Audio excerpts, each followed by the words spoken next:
venons ici parce que le Sénat doit voter une proposition de loi qui accorderait le droit de vote aux élections locales aux étrangers non communautaires et nous y sommes opposés.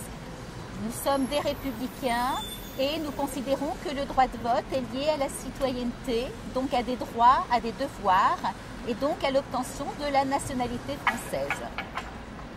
La France a toujours été une terre d'accueil. Que des étrangers veuillent s'installer en France, pourquoi pas, à condition qu'ils veuillent effectivement accepter les lois, les traditions, la culture et qu'ils le manifestent en demandant leur naturalisation.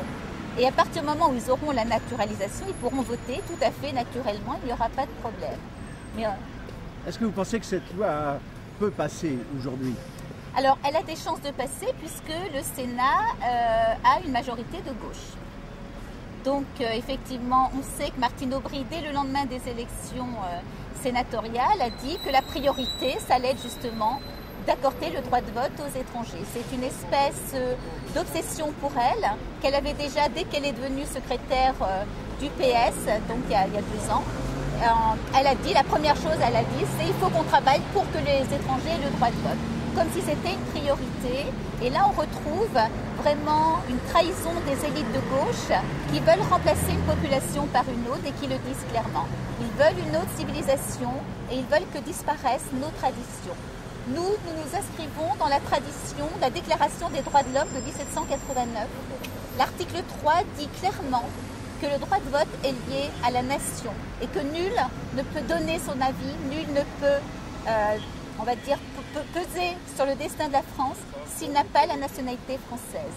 C'est vraiment quelque chose de fondamental. Alors, si on se fait un peu l'avocat du diable, qu'est-ce qui empêcherait quelles sont les valeurs qui empêcheraient les étrangers de voter en France? Et puis, deuxième question, comment ça se passe dans les autres pays européens? Alors, il y a d'autres pays européens où les étrangers ont le droit de vote aux élections locales, mais on voit très bien ce que ça donne avec des catastrophes, avec le communautarisme qui devient vraiment la ligne, hein, en Angleterre ou bien en Belgique par exemple.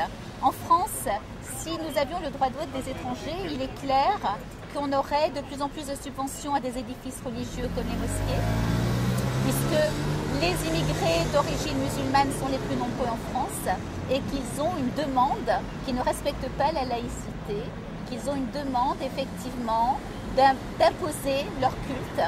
On peut craindre même que toutes les subventions qui actuellement sont données à des associations laïques ne soient pas du tout, effectivement, ne soient pas pérennes. Parce qu'on aurait un veto de tout ce qui est contre la charia, contre l'islam.